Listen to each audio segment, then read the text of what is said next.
Então, bom dia a todos. Esse é o nosso 10º encontro. E aí vamos fazer uma pequena retrospectiva. Se vocês têm alguma pergunta ou alguma coisa que queiram colocar do que a gente leu da última vez. Então, vou fazer uma pequena retrospectiva. A gente leu bem pouquinho da última vez, né? Mas basicamente o que ele está falando é que as nossas ações aqui na Terra definem a nossa vida futura de alguma forma. E ele fala isso tanto olhando o dia e a noite, ou seja, como eu preparo o meu dia, o que eu levo para o sono, eu também vou trazer algum significado para o dia seguinte, mas ele também fala em relação à vida pós-morte. E aquilo que a gente leva das nossas ações daqui da Terra define a nossa vida, a nossa próxima encarnação. No sentido que a gente traz os nossos talentos, as nossas disposições a partir daquilo, de como a gente age aqui na Terra. Então, basicamente é isso que ele está falando. Não sei se você tem mais alguma coisa, Cris, que queira colocar. Não, não, é isso mesmo. Vocês tenham mais alguma coisa, por favor. Mas é basicamente isso. Ele está olhando para a vida futura, baseada nessa vida presente.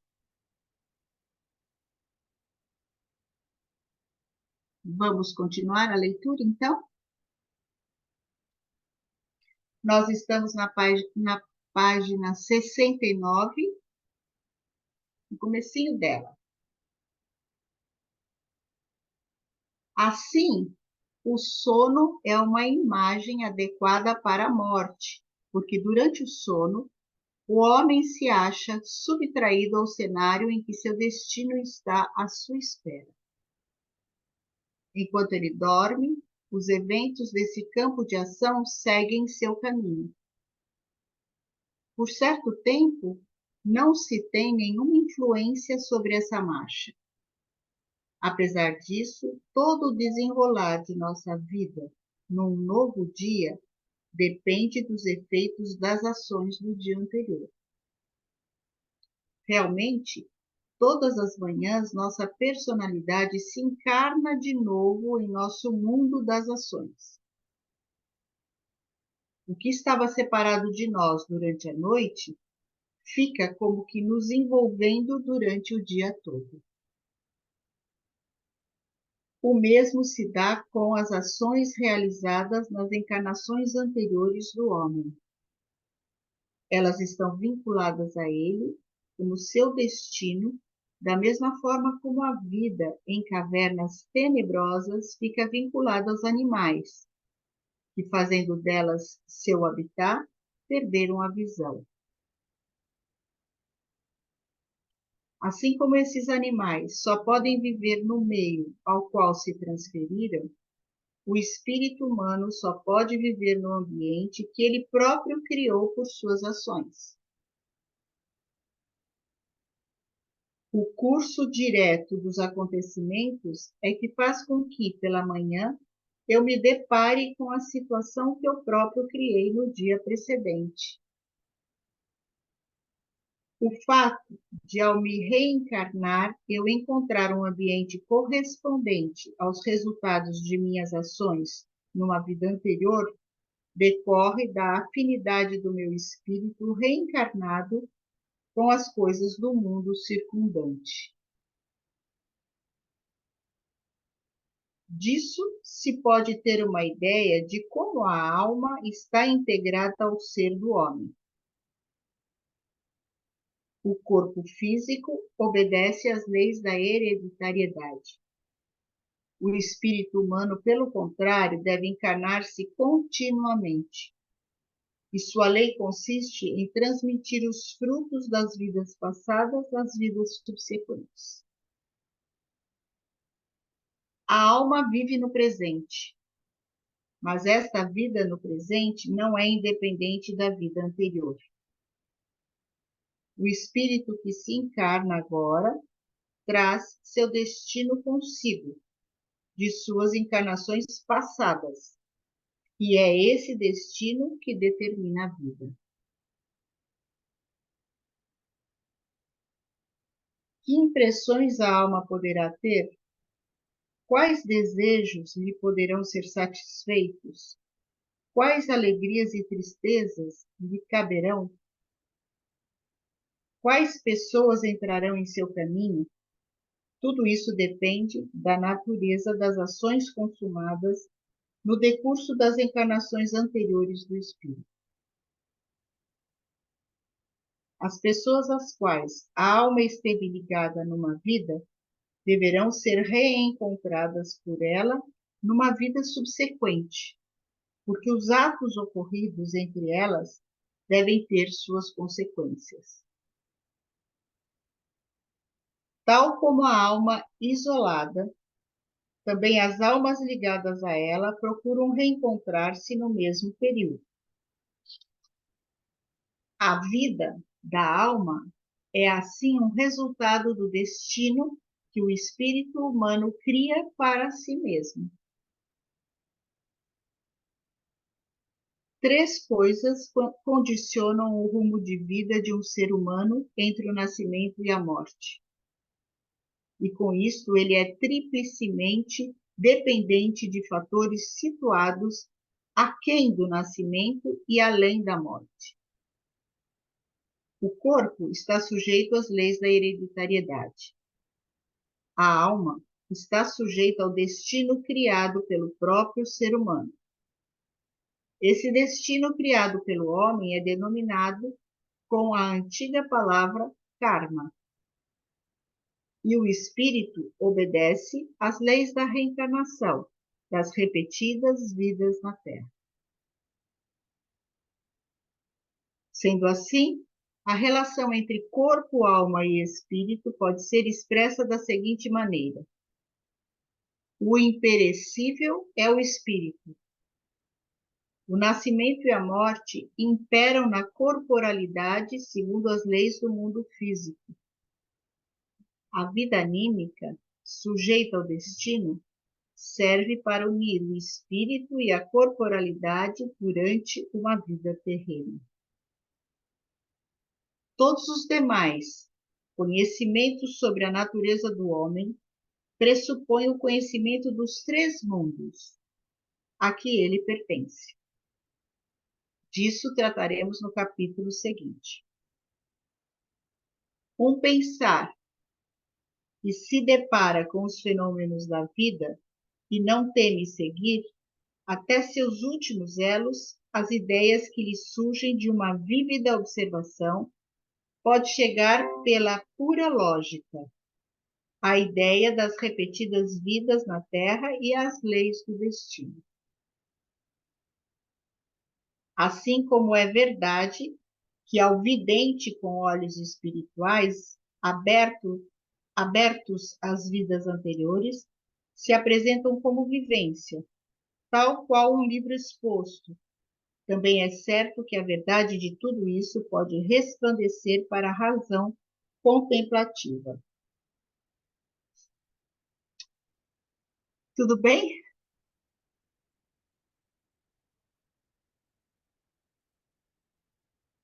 Diana, bom dia. Bom dia. Eu não sei se, que, enfim, não estive nas duas últimas. O sonho, como ele se manifesta, por exemplo, não é bem sonho. Acordando no meio da noite, fica vivenciando o que vai acontecer às vezes, né? Acontece, a preocupação. Ah, amanhã eu tenho isso, tenho aquilo, eu tenho aquilo. Como que é essa manifestação? Ela é assim, tipo uma antecipação do que vai acontecer no dia depois, no dia seguinte, porque no meio da noite acordou. Mas ela é reflexo do que vivenciou anteriormente ainda, assim? Então, se for sonho, o Steiner ele descreve vários tipos de sonhos. O sonho, aquele sonho que você vivencia exatamente aquilo que você, uma das últimas coisas que você viu, por exemplo, você assistiu um seriado, e daí você vai sonhar com aquilo. Então, isso está ligado, esse sonho está ligado muito ao cotidiano, né? Mas tem aqueles sonhos que você tem insights, né? E tem os sonhos que ele diz que são premonitórios também. E para isso a gente precisa, aos poucos, ir observando tudo isso, né? Porque muitas vezes você sonha com algo que não tem nada a ver, que foi realmente uma vivência que você teve lá, porque você assistiu à televisão, uma notícia ruim, e daí você sonhou com aquilo. Mas tem outros sonhos, então vai depender. Ele descreve isso, ele descreve, não sei aonde agora, mas em vários lugares, porque não tem um lugar fixo que ele descreve. Mas ele fala dos vários tipos de sonhos que a gente pode ter. Tá certo. Né? E quando acorda? E quando acorda de madrugada? Então, Interrompe a tua ida, vai, como é que... Retorna antes do tempo. sim. Então, aí também tem tem uma influência, né? Tem gente que, por exemplo, tem insônia, então Uhum. não se desliga totalmente, né? Então você ainda está presa aqui. Então, hoje, ó, acho que o mal da nossa época exatamente são essas insônias. O que a gente tem de queixas de insônias, né? Então, assim, você acorda e fica fazendo o quê? Se acorda e se liga nos pensamentos, fica ruminando coisas que têm que ser feitas, preocupações, né? Então você não se desligou mesmo do mundo físico, você não foi para o mundo espiritual. Você acorda e desce, vai comer, né? Vai para a geladeira. Então, várias perguntas, né? Mas certamente que se você acorda, você interrompe essa ligação com o mundo espiritual. Uhum. Pelo menos assim que eu enxergo.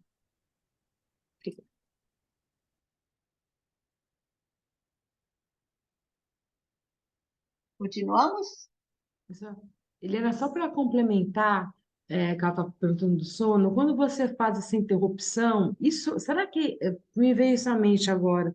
Isso interfere no comportamento do ser humano hoje, porque ele perde essa conexão com a espiritualidade, porque a gente percebe que a pessoa está mais materialista, está perdido. E pós-pandemia, eu estava até vendo uma reportagem dos efeitos emocionais, né? Como as pessoas estão meio desajustadas. Essa interrupção do sono, como ela trouxe, afeta isso? Então, o Steiner diz, e ele diz mesmo que essa nossa época de extremo materialismo e são as pessoas mais materialistas que não conseguem se desligar, né, desse mundo material. Então, como o sono é muito próximo da morte, né, é o irmão menor da morte, essa entrega também para muitas pessoas mais materialistas tem essa dificuldade dessa entrega para o sono.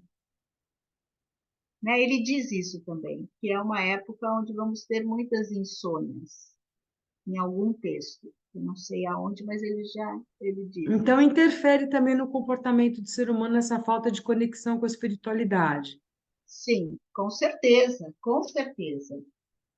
Tem um livrinho que chama, eu acho que é aqueles textos selecionados, O Anjo no Corpo Astral, né? Não foi aqui que a gente leu, né? Eu li num outro grupo. E ele fala exatamente que isso interfere com certeza, essa ligação com o mundo espiritual e muito ligado ao mundo material, isso tem uma interferência grande. Esse livrinho ele fala bastante sobre isso. E sua última pergunta, assim, para mim, esses encontros que a gente tem, é que quando fala desses encontros e fala dessas ações de vidas passadas, né, e as nossas ações de hoje para a vida futura, às vezes, Eliana, me dá uma sensação muito estanque, assim, aquela coisa bem taxativa. Então, em vidas passadas eu puxei o seu cabelo, e aí nessa vida você vem e puxa meu cabelo, né? É, como é que funciona isso? Porque parece uma coisa tão estanque para mim e é difícil de entender. Então, vamos ver se a gente consegue trazer uma flexibilidade aí nesse pensamento. Porque, assim, o que eu entendo, você vai trazer para essa vida todos os atos que você realizou aqui, numa outra encarnação, você traz aqui as consequências disso, porque você chega um momento lá em cima que você olha o que você fez e fala assim: bom, eu preciso voltar para me redimir dessa situação. Daí eu venho e faço um trato lá com você, né? Nós somos inimigas, sei lá, na outra vida, nos encontramos lá, fazemos um trato e descemos. Mas aqui a gente tem o livre-arbítrio, né? Eu posso realmente, no meu caminho de desenvolvimento, encontrar com você, você não me ser uma pessoa, não tenho empatia por você, mas o que que eu faço com isso? Eu vou puxar o seu cabelo outra vez, ou eu vou olhar para você com outros olhos. Então, aí que está o nosso livre-arbítrio. A maneira como eu vou lidar com essa situação nesta vida, com tudo aquilo que eu trago de bagagem das outras encarnações, né? Então, eu posso manter a mesma coisa, ou eu posso ver com novos olhos, né? Então, vai por aí. Pelo menos é o que eu entendo. Então não é uma coisa tão assim estanque mesmo, né? Eu puxei seu cabelo porque me dá essa sensação. Às vezes as pessoas Calma, trazem um conteúdo assim e o calma, livre-arbítrio fica uma coisa distante para mim. Eu falo, qual é o livre-arbítrio então? Se a coisa é calma. tão certinha, se já está tão programada e você não pode sair uma vírgula dessa programação. Não, não está programado. Você traz tudo aquilo que você fez aqui, né? Você traz porque você quer se redimir. Agora, o que você vai fazer com isso é a tua liberdade aqui. Você escolhe o que você vai fazer com isso. Senão seria determinismo, né? Mas não é. Obrigada, Eliana. Temos chance, graças a Deus.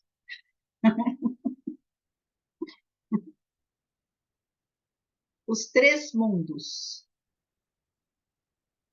Subtítulo: O mundo anímico. A observação do ser humano mostrou que ele pertence a três mundos. Do mundo da corporalidade física, são retiradas as matérias e forças que constituem seu corpo. Ele tem conhecimento desse mundo pelas percepções de seus sentidos físicos externos. Quem confia somente nestes sentidos, desenvolvendo exclusivamente as faculdades perceptivas ligadas a eles, não pode adquirir elucidação alguma quanto aos dois outros mundos, ou seja, o anímico e o espiritual. Convencer-se da realidade de um objeto ou ser dependente de se possuir um órgão perceptivo, um sentido para tal.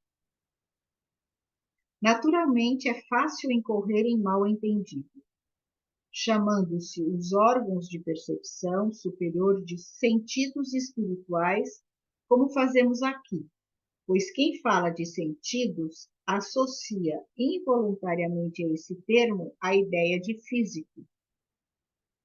Aliás, até se designa o mundo físico como sensível, em oposição ao espiritual. Para evitar essa confusão, cumpre ter em mente que só falamos aqui de sentidos superiores, de modo comparativo, em sentido figurado. Assim como os sentidos físicos percebem o físico, os anímicos e espirituais percebem o anímico e o espiritual. É só na acepção de órgão perceptivo que o termo sentido é por nós utilizado. O homem não teria qualquer conhecimento de luz e cor se não possuísse olhos sensíveis à luz. Nada saberia de sons se não tivesse ouvidos sensíveis aos sons. Bem diz a esse respeito o filósofo alemão Lotze: sem olhos sensíveis à luz, E sem ouvidos sensíveis aos sons, o mundo inteiro seria obscuro e mudo. Tanto não haveria luz ou som, quanto tampouco seria possível uma dor de dente sem um nervo dentário sensível à dor. Para compreender as palavras de Lotze em seu justo sentido, basta considerar quão diferente do modo como se revela ao homem é a maneira como o mundo se revela aos seres vivos inferiores, dotados apenas de uma espécie de tato em toda a superfície do corpo. Luz, cor e som, certamente, não existem para tais seres, do mesmo modo como existem para seres dotados de olhos e ouvidos. As vibrações provocadas no ar por um tiro de fuzil poderão produzir também sobre eles determinados efeitos, se os atingirem. Mas, para que as vibrações do ar se apresentem à alma como detonação, é necessário um órgão auditivo. E para que certos processos na fina substância que chamamos de éter se apresentem como luz e calor, é necessário um órgão visual. O homem só sabe alguma coisa de um ser ou objeto pelo fato de receber dele um efeito através de um de seus órgãos. Essa relação do homem com o mundo do real se expressa de modo perfeito no seguinte argumento de Goethe. Na verdade, preocupamo-nos em vão ao querer exprimir a natureza de alguma coisa. Efeitos. Eis o que percebemos, e uma história completa desses efeitos talvez abarcasse, em todo caso, a natureza dessa coisa em questão. É em vão que nos esforçamos para descrever o caráter de uma pessoa. Reunamos, porém, suas ações, seus atos, e uma imagem de seu caráter se apresentará diante de nós. As cores são atos da luz, atos e sofrimentos. As cores e a luz guardam entre si a mais rigorosa das relações, mas devemos concebê-las como pertencentes à natureza inteira, pois esta quer revelar-se, desse modo, em sua totalidade, particularmente ao sentido da visão. É assim que a natureza também se revela a um outro sentido. É assim que ela fala a outros sentidos, conhecidos, mal conhecidos, desconhecidos. É assim que ela, por mil fenômenos, fala tanto a si própria quanto a nós. Para uma pessoa atenta, ela nunca é nem morta, nem muda.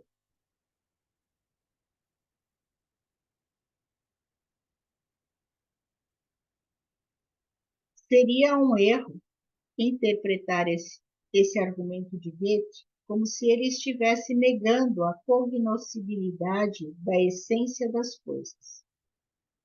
Goethe não quer dizer que o homem percebe apenas os efeitos de uma coisa, estando a essência da mesma oculta por trás dela. Ele quer antes dizer que não se deve absolutamente falar de tal essência oculta. A essência de uma coisa não se encontra por trás de sua manifestação. Ela está patente em tal manifestação. Só que essa natureza essencial é por vezes tão rica que pode manifestar-se também a outros sentidos, sob outras formas. O que se manifesta pertence à essência, mas por causa das limitações dos sentidos, não constitui toda a essência. Esta concepção goetheana também é a que temos em mente, de um ponto de vista científico-espiritual. Assim como o homem desenvolve, no corpo físico, olhos e ouvidos como órgãos de percepção, como sentidos para os processos corpóreos, ele pode também desenvolver dentro de si órgãos perceptivos anímicos e espirituais, pelos quais os mundos anímico e espiritual se desvendem para ele. Para quem não possui tais sentidos superiores, esses mundos são mudos e escuros. Da mesma forma como, para um ser desprovido de órgãos auditivos e visuais, o mundo corpóreo é também mudo e obscuro. Não obstante, a relação do homem com esses sentidos superiores é diferente do que com os corpóreos. Do perfeito desenvolvimento destes últimos, encarrega-se via de regra a bondosa Mãe Natureza, sem que o homem interfira. No desenvolvimento de seus sentidos superiores, ele próprio deve trabalhar. Deve cultivar a alma e o espírito, se quiser perceber os mundos anímico e espiritual, do mesmo modo como a natureza cultivou seu corpo para que ele possa perceber seu ambiente corpóreo e nele orientar-se. Esse cultivo de órgãos superiores, que a natureza ainda não desenvolveu por si mesma, não é antinatural, pois, num sentido mais elevado, tudo que o homem realiza pertence também à natureza. Só quem queira afirmar que o homem deve permanecer no mesmo grau de evolução em que foi deixado pelas mãos da natureza, chamaria de antinatural esse cultivo dos sentidos superiores. Para ele, esses órgãos seriam desconhecidos, no sentido do referido argumento de Goethe. Mas, então, essa pessoa deveria combater igualmente toda e qualquer educação do homem, pois também esta continua a obra da natureza. E, em particular, deveria ser contra a operação dos cegos natos, pois um cego de nascença, operado com êxito, bem pode ser comparado ao homem que desperta em si seus sentidos superiores do modo descrito na última parte deste livro. O mundo passa a revelar-lhe fatos, propriedades e fenômenos dos quais os sentidos físicos nada lhe apresentavam. Fica-lhe claro que, embora ele próprio nada acrescente à realidade por meio desses órgãos superiores, sem estes, a parte essencial dessa realidade lhe teria permanecido oculta. Os mundos anímico e espiritual não são em absoluto paralelos ao mundo físico ou exteriores a ele. Não estão separados espacialmente deste mundo. Assim como para o cego nato, operado com êxito, o mundo antes mergulhado em trevas irradia luzes e cores. Para quem está anímica e espiritualmente desperto, os objetos que antes só lhe apareciam fisicamente passam a revelar-lhe suas próprias qualidades anímicas e espirituais. Aliás, esse mundo está repleto de processos e entidades que permanecem totalmente desconhecidos a quem não esteja anímica e espiritualmente desperto. Mais adiante, neste mesmo livro, focalizaremos o cultivo dos sentidos anímicos e espirituais. Limitamo-nos, por ora, a descrever esses mundos superiores em si. Quem nega esses mundos só faz dizer que ainda não desenvolveu seus órgãos superiores. O desenvolvimento da humanidade não termina em grau algum, deve sempre prosseguir.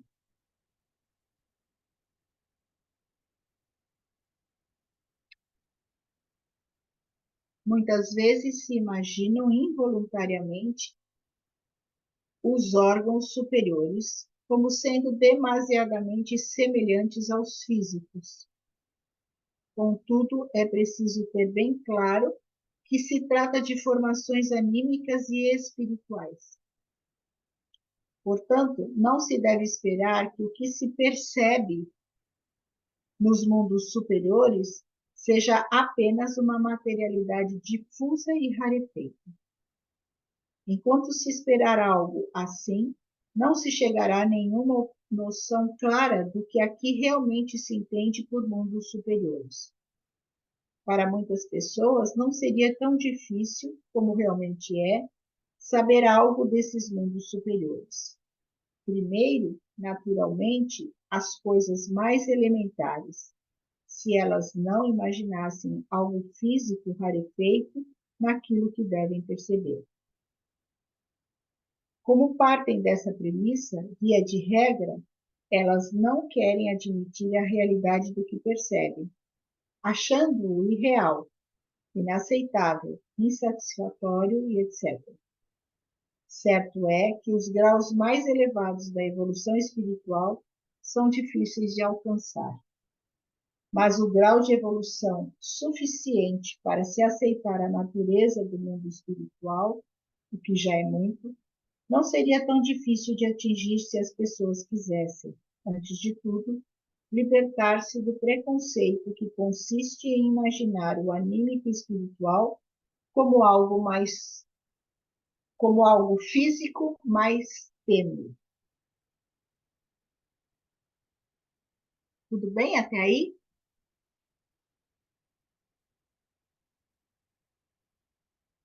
Assim como não conhecemos inteiramente uma pessoa quando só temos uma ideia de sua aparência física, tampouco podemos conhecer o mundo que nos cerca quando só sabemos dele o que nos revelam nossos sentidos físicos.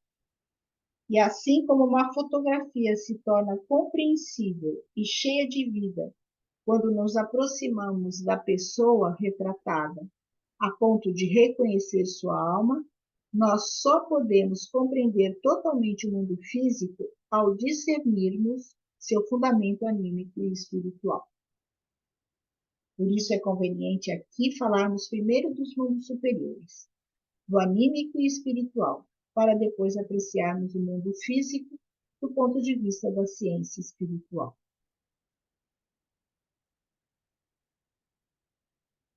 Falar dos mundos superiores...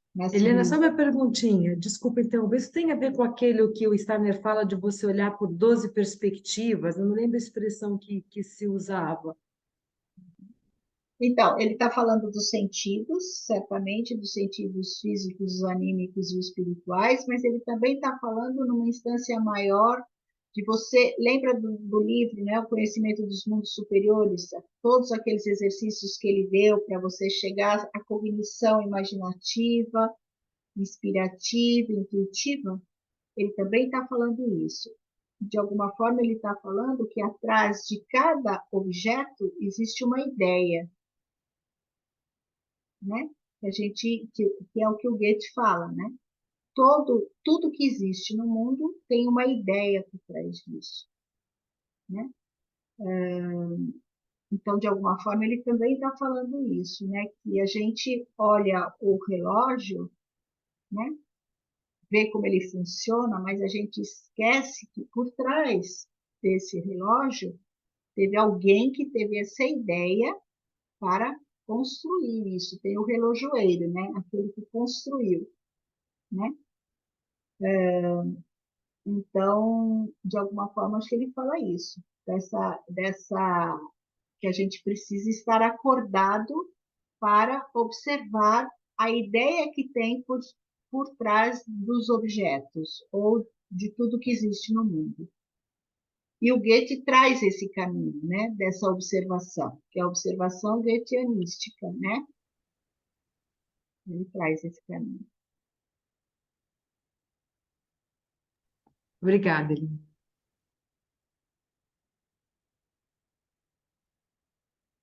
Falar dos mundos superiores na civilização atual é algo que apresenta certa dificuldade, pois nessa época se distingue sobretudo pelo conhecimento e conquista do mundo corpóreo.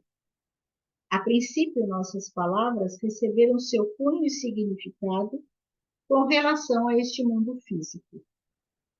No entanto, é preciso recorrer a essas palavras usuais para nos apoiarmos em algo conhecido. Com isso, se abrem as portas dos mal entendidos para os que só querem confiar em seus sentidos externos, só aquilo que é palpável, né? E aí, esse é o caminho do materialismo, né? Se eu não enxergo, então não existe. E é exatamente isso que ele está argumentando nesse trecho todo que a gente está falando, né? Que existem coisas além daquilo que é visível. Muitas coisas só podem ser inicialmente expressas e indicadas por meio de metáforas. Mas é assim que deve ser, pois tais metáforas são o meio pelo qual o homem é remetido a esses mundos superiores e incentivado a elevar-se, ele próprio, até esses mundos. Dessa ascensão, falaremos num capítulo posterior, ao focalizarmos o desenvolvimento de órgãos perceptivos anímicos e espirituais. De início, o homem deve tomar conhecimento dos mundos superiores por meio de metáforas. Só depois é que pode pensar em vislumbrá-los por si. Assim como as matérias e energias que compõem e regem nosso estômago, nosso coração, nossos pulmões, nosso cérebro, etc., procedem do mundo corpóreo, nossas características psíquicas, nossos instintos, apetites, sentimentos, paixões, desejos, emoções, etc., provém do mundo anímico.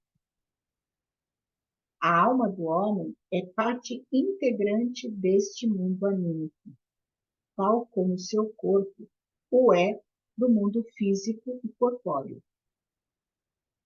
Querendo-se fazer uma distinção inicial entre os mundos físico e anímico, pode-se dizer que este último é muito mais tênue, mutável e plástico do que o primeiro.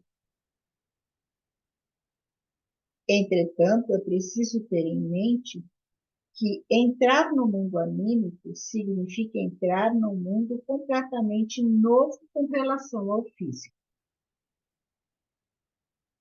Portanto, quando se fala de mais denso e mais sutil, nesse sentido, é preciso ter consciência de apenas se estar indicando, por metáfora, algo radicalmente diverso. Assim ocorre com tudo o que se diz sobre o mundo anímico, com palavras extraídas da corporalidade física. Levando isso em consideração, pode-se dizer que as formações e entidades do mundo anímico consistem em substâncias anímicas e são dirigidas por forças anímicas, tal como ocorre no mundo físico com matérias e energias físicas. Tudo bem, né? Até aqui, muito claro.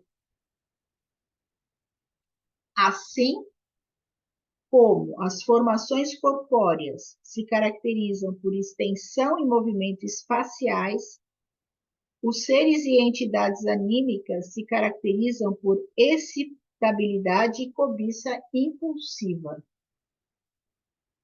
Por isso, o mundo anímico é também chamado de mundo das ânsias ou mundo dos desejos, ou ainda mundo das apetências.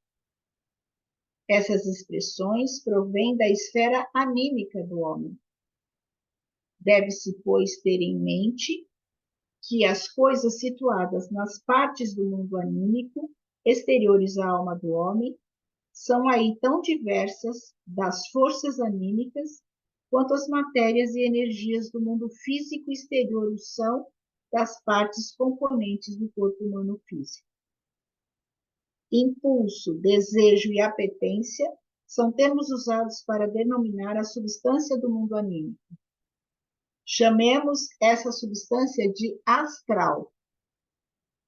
Ao focalizarmos as energias do mundo anímico, podemos falar de natureza do desejo.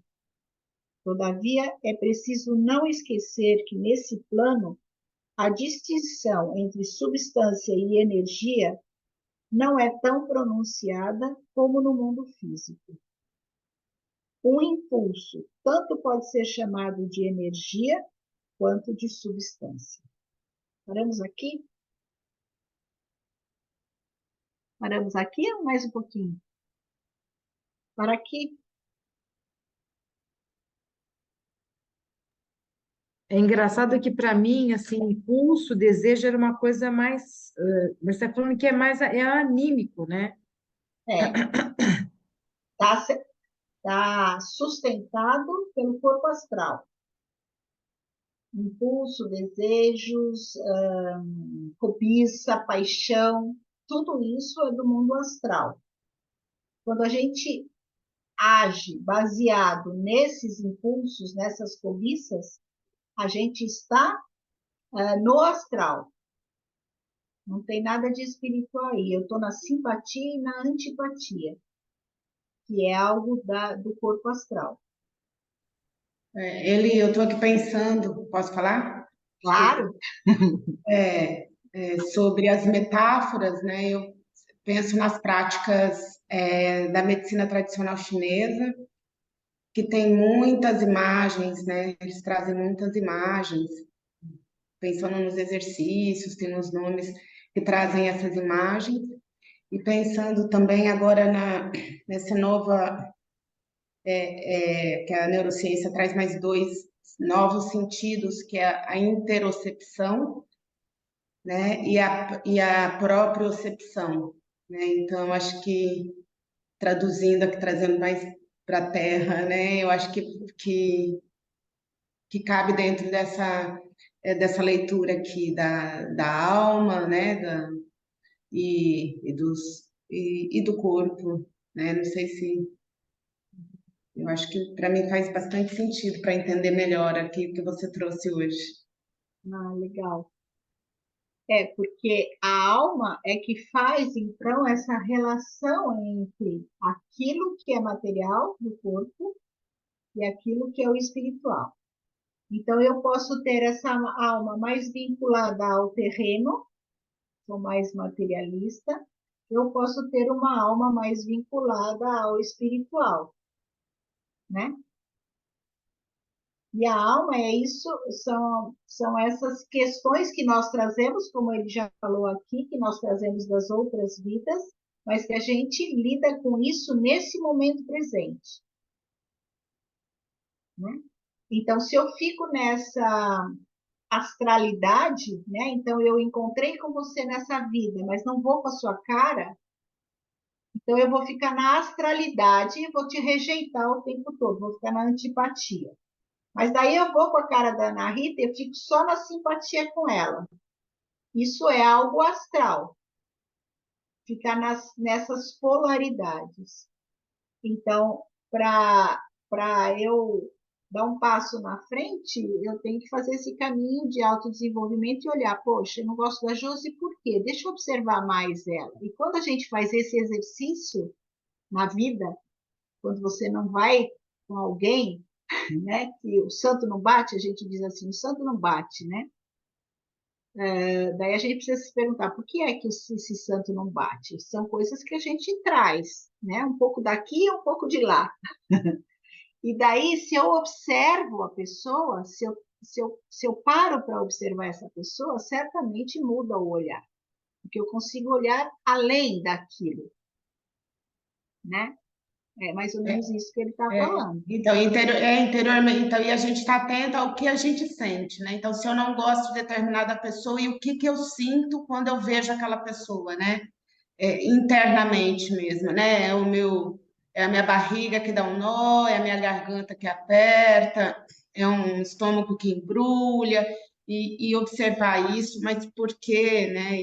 E tentar enxergar outras coisas que pode me trazer outros sentimentos, tem esses sentimentos que não são agradáveis, né? Eu acho que é isso, tentar transformar isso de certa forma, com a observação com o que a gente sente internamente, né? Sim, com certeza, para dar um passo além. E isso é uma observação é isso que o Goethe está falando. Então, eu vou observar essa pessoa. Como é que eu vou observar essa pessoa? Eu vou observar o jeito que ela tem, primeiro no físico.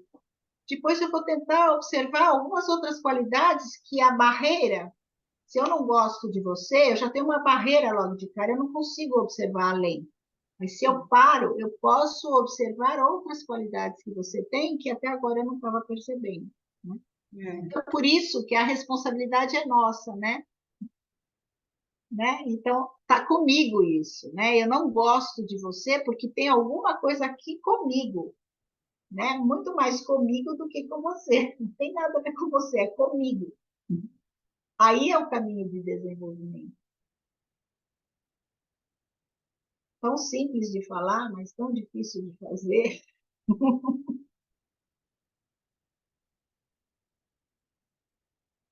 Acho que é isso, então.